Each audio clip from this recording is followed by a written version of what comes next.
Zohran Mamdani slew Nana Slayer Andrew Cuomo in the New York City Democratic mayoral primary. He's making very big promises, but is he going to be able to keep them? Welcome to America Uncovered. I'm Chris Chappell. Zohran Mamdani has taken the U.S. by storm with his democratic socialist agenda and deep, handsome brown eyes you could just fall into. And now that he's won the New York City Democratic mayoral primary, lots of people are wondering what will come next, especially since he's running on a democratic socialist agenda, an agenda President Trump has vowed to stop, calling Mamdani a communist lunatic, and that he'll save New York City and make it hot and great again, just like I did with the good old USA. Make America hot again? Excuse me, Mr. President, when exactly was America hot? During slavery? Oh, that's actually some pretty good drip.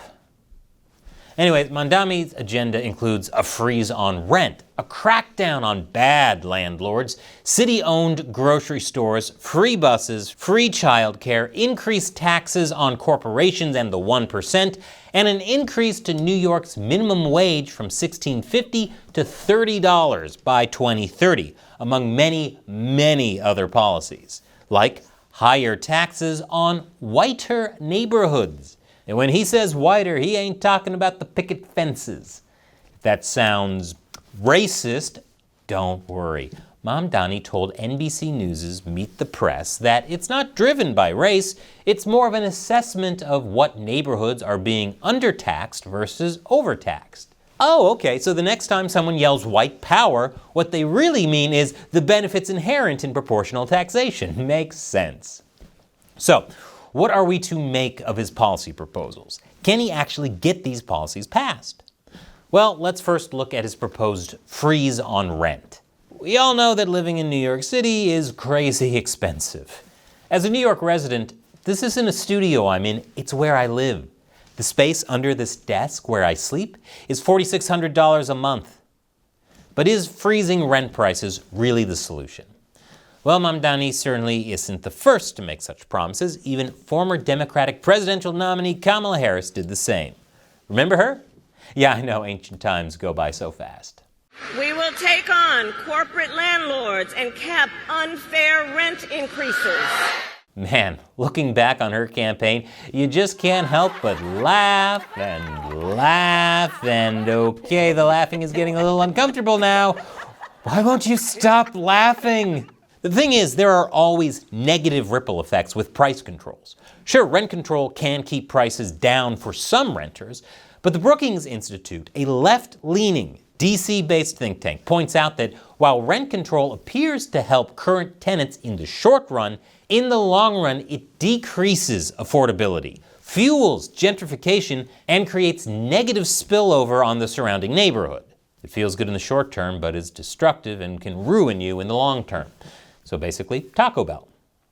These effects have been confirmed by a literature review of more than 200 works on rent control. And what most say is that rent control leads to higher rent in uncontrolled housing, more people living in properties unsuited to their needs, lower labor mobility, lower supply of rental accommodation, lower quality of rental housing, and less new rental housing construction. And mind you, this is a left-leaning organization saying this. It didn't come from the Oligarch Institute of Mustache-Twirling Big Money Swindlers United. It's a really long business card. The Netherlands, which is big on rent control, proves these points with its massive housing shortage, which seems to get worse each year. And yet Mamdani somehow thinks he can build 200,000 units of affordable housing? To do this, Mamdani says the city will have to borrow $70 billion, which exceeds its debt limit by around $30 billion. So spending even more money you don't have to maybe fix your problems. Brilliant. Of course, there's always the option of trying free market solutions. It did work out well for Argentina. But here in the good old US of A, we're talking about democratic socialists who described capitalism as theft, while libertarians called taxation theft. And I call Sean Penn winning the Oscar over Mickey Rourke in 2009 theft. What does that have to do with what I'm saying? Nothing. I'm just still not over it. Back to Mamdani. But then there are also other issues that we firmly believe in, whether it's BDS, right, or whether it is the end goal of seizing the means of production. And it's just very critical through the endorsement process to make it very clear what the purpose is about this entire project. It's not simply to raise class consciousness, but to win socialism. And obviously raising class consciousness is a critical part of that. We have to continue to elect more socialists, and we have to ensure that we are unapologetic about our socialism. Okay, that sounds pretty socialist, but at least it doesn't sound communist. We'll have to go beyond the market. We can establish community land trusts to gradually buy up housing on the private market and convert it to community ownership. Yep, that's straight up commie talk. But hey, even though it's failed literally every other time in history it's been tried, I'm sure this will be the time it's done right. Another thing Mamdani campaigned on is affordable food. Mamdani's solution? Government-run grocery stores. Grocery prices are out of control. The cost of eggs and milk has skyrocketed. Some stores are even using dynamic pricing, jacking up the cost over the course of a day depending on what they can get away with. It doesn't need to be this way. I'm Zohran Mamdani, and as mayor, I will create a network of city-owned grocery stores. It's like a public option for produce. We will redirect city funds from corporate supermarkets to city-owned grocery stores, whose mission is lower prices, not price gouging. These stores will operate without a profit motive or having to pay property taxes or rent, and will pass on those savings to you. Well, that sounds great on paper. In execution, I've never been to a DMV and thought, these guys should really be in charge of what I put in my body. In reality, grocery stores only make a profit of around 1% to 3%, so I'm not entirely sure that could be considered gouging. But Mamdani later elaborated on this by saying he wants to cut city subsidies to corporate supermarkets and grocery stores. City-run grocery stores, I've proposed a pilot program of one store in each borough. These are 5 stores in total. The total cost of this is $60 million. This is less than half the cost of what the city is already set to spend on a subsidy program for corporate supermarkets that has no guarantee of cheaper prices. He's referring specifically to the $140 million invested into New York City's economy through the food retail expansion to support health, or FRESH program. But here's the problem. Besides the fact that once again, politicians are spending more time coming up with clever acronyms than programs that actually work. Mamdani is assuming this is government spending, but that's not the case. As the Washington Examiner points out, that money was invested not by the city, but by corporate grocery stores. And unless he's going to be taking money directly from them, this won't work out so well. So he'll have to come up with another way to seize the means of produce. To be clear, while the city has given some grocery stores with the program a tax break, it's a tax break. They're not doling out cash to these stores, especially not the amount Mamdani thinks. Plus, one of the big problems with government-run grocery stores, or really government-run anything, is that they tend to be less effective. You don't see many 5-star Yelp reviews for the government, do you?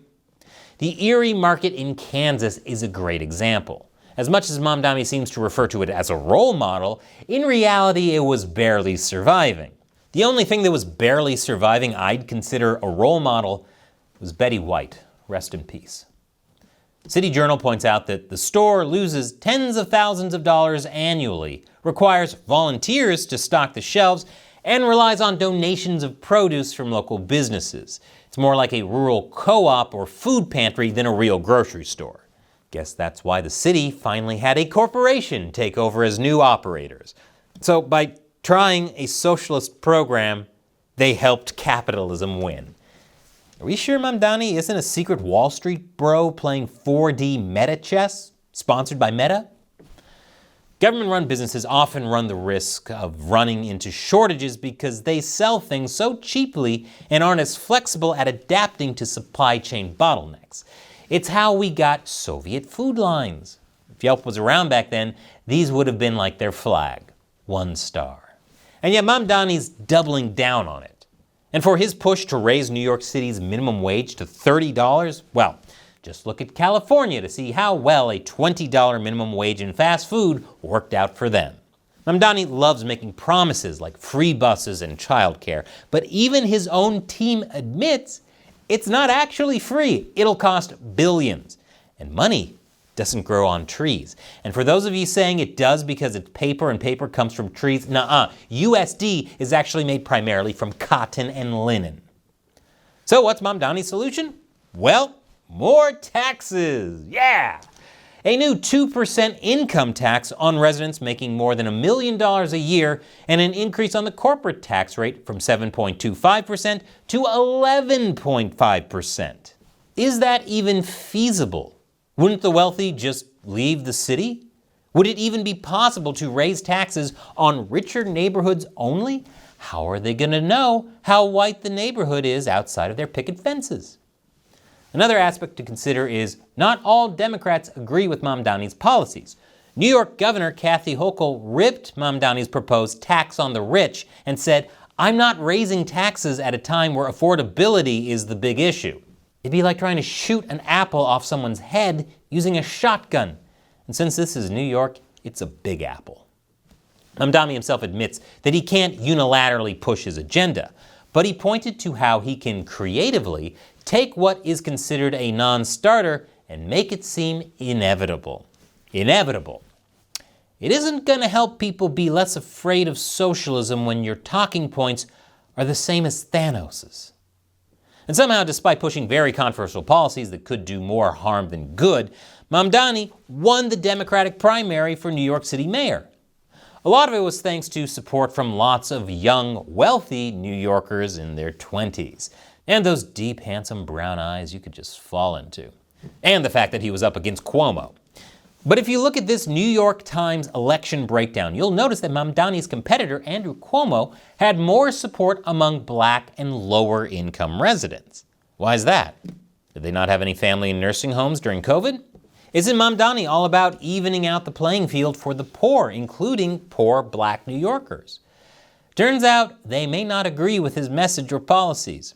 See, Mamdani is trying to come across as someone who's out to eat the rich, saying things like, "I don't think we should have billionaires." He also goes around identifying himself with what he sees as oppressed and underprivileged classes. But in reality, this guy is one of the most privileged people out there. His mother's a multi-millionaire film director, and his father's a wealthy Columbia professor.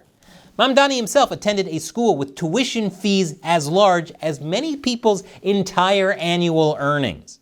It looks like he didn't have to struggle working to survive, and yet he's going around telling other rich young people in similar positions that they understand what the poor need most. Turns out lots of people are concerned that Mamdani is going to screw things up should he become New York City's next mayor. Even left-leaning newspapers like the New York Times and the Washington Post are raising the alarm bells. Though that's not much of a surprise given that the Washington Post is owned by Jeff Bezos, and I'd be alarmed too if the guy running for office's main talking point is eating me. The New York Times warns that Mamdani is running on an agenda uniquely unsuited to the city's challenges. He's a democratic socialist who too often ignores the unavoidable trade-offs of governance. It also warns about Mamdani's lack of experience. The Washington Post, meanwhile, warns that Mamdani will lead to civic dysfunction, discredit the next generation of Democratic Party leaders, and hurt the people he's trying to help. Hurting the people he's trying to help? Where do they get that idea? A history lesson on communist policies? Will their predictions come true? Well, that'll depend on whether Mamdani actually gets the position of mayor. If he does, you can bet that America Uncovered will give all the New York updates you need to know. And hopefully, the rent on my desk won't shoot up even higher. But what do you think? Do you think Mamdani is as bad as critics make him out to be? Leave your comments below. Before you go, make sure to check out this other episode of America Uncovered recommended by the algorithm. And you can support America Uncovered's nonpartisan take on news by subscribing to our premium website at americauncovered.tv. Once again, I'm Chris Chappell. Thank you for watching America Uncovered.